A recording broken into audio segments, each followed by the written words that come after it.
faz essa pergunta. A questão é difícil. Eu acho que a sua questão é muito importante. Eu não lhe vou responder essa pergunta, porque não me apetece. Ficará eventualmente a pergunta no ar. É uma boa pergunta essa. Ora, esta quarta-feira falamos de aeroporto especializado. O que é que será? Shots a mais, de dia das greves, mas vamos começar com uma empresa vestida de James Bond. É caso para perguntar, Bruno, o metro já espia? Luís, depois de expandir a atividade às escadas rolantes que não funcionam e às composições que passam com intervalos de 10 minutos à hora de ponta, o metro de Lisboa agora está a entrar noutro ramo de atividade, o da espionagem. A empresa vigiou desde 2022 as redes sociais de 3 ativistas que se opõem ao traçado previsto para a expansão da linha vermelha e que fundaram o movimento Salvar o Jardim da Parada, em Campo de Ourique. E como é que se descobriu esta monitorização por parte do Metro de Lisboa?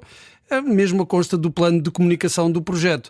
A empresa entendia que a ação destas ativistas era uma das ameaças ao desenvolvimento do projeto e resolveu, digamos, acompanhar mais de perto o que iam fazendo. As cidadãs monitorizadas ficaram muito surpreendidas com esta atenção e decidiram apresentar queixa contra o Metropolitano de Lisboa. Razões de queixa, já havia muitas. Sim. Esta é apenas mais uma, só que digamos também que é um bocadinho de uma dimensão superior às outras. E sem um calendário à mão, Paulo, como é que podemos saber que é sexta-feira? Olha, Nelson, é muito simples. Aconteceu ontem realmente e não falha. Estava a regressar a casa ao fim da tarde de carro e ouvi que os maquinistas da CP tinham acabado de convocar uma greve para o dia 6 de dezembro. Ora, sexta-feira? Calma lá, pois, ora bem, não fazendo eu a mínima ideia, assim, em que dia da semana cai o dia 6 de dezembro, fiquei imediatamente com a certeza de que seria uma sexta-feira e não falhou. Depois fui confirmar o calendáriozinho telemóvel e lá está, sexta-feira. Portanto, quando andarem perdidos nos dias da semana já sabem. Quando há greve nas escolas e nos comboios, é de certeza sexta-feira. Bom, e esta greve já agora concretamente acontece porquê? Por mais aumentos salariais ou promoções na carreira? Nada disso. Os maquinistas foi muito desgostosos com aquelas declarações do ministro Leitão Amaro, que associou acidentes ao álcool. Ora bem, quando se fica desgostoso com as declarações de um ministro, que podem estar erradas, como é evidente, o que é que se faz? Nada melhor do que uma greve ou uma sexta-feira para mostrarem, de facto, o enorme desagrado com isso. É Sexta-feira Santa, não é? Sexta-feira Santa. Eu acho que aqui nestas coisas, greves, sobretudo das escolas e dos maquinistas e da CP, a semana é segunda, terça, quarta, quinta, greve. Isto é a semana dos 4 dias. Exatamente. Lá está. São em testes. E os jovens bebem muito? Bruno, bebem, Nelson, bebem muito, embora agora estejam a beber um pouco menos do que há uns anos.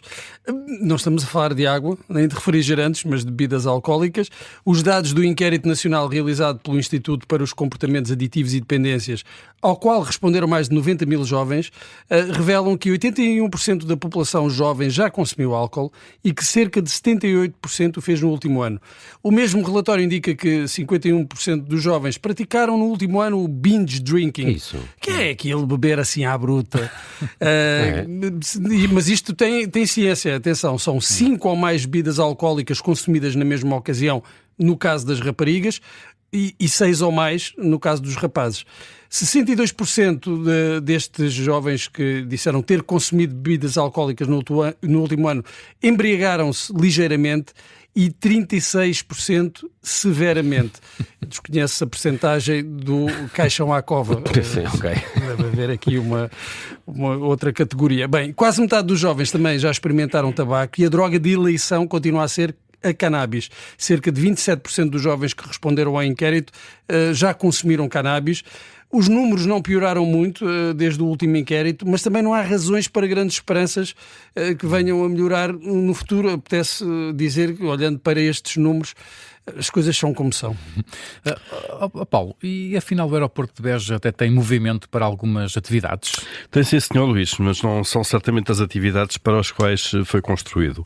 A Polícia Judiciária desmantelou uma rede de tráfico de droga que terá utilizado o aeroporto de Beja para fazer descarregamentos de droga que era transportada e chegava ali em jatos privados. De facto, o aeroporto do Alentejano precisa de tráfego que lhe dê uma utilidade que o rentabilize, nós sabemos isso, não é? Mas também não precisamos de Não é exagerar, preciso tanto, também não é? não é preciso chegar tão longe. Turismo sim, claro, transporte de carga também, como é evidente, exportações, importações por aí fora, voo charter, obviamente, também para o turismo, transporte de treinadores para a Inglaterra, do Ruben Amorim no outro dia foi saiu de lá, sim, pronto, claro. cá está. E mesmo já voos privados, não é? Voos privados. Neste caso. E, portanto, tudo isso é bem-vindo. Bom, mas dispensamos, obviamente, estas atividades ilegais, não é? Entende-se que os traficantes olhem para o equipamento e lhe vejam utilidade para eles próprios, mas dispensamos, de facto, esta ajuda para tentar transformar aquele elefante branco numa obra que valeu a pena construir. Olhem, bem aqui esteve a Polícia Judiciária e não alinhar, basicamente, nestas modernices, não é? Muito bem, Paulo Ferreira, Bruno Vieira Amaral com as perguntas que marcam a atualidade. Amanhã, nova edição, depois do Jornal das 7. A questão é difícil. Eu acho que a sua questão é muito importante. Eu não lhe vou responder essa pergunta porque não me apetece. Ficará eventualmente a pergunta no ar. É uma boa pergunta essa.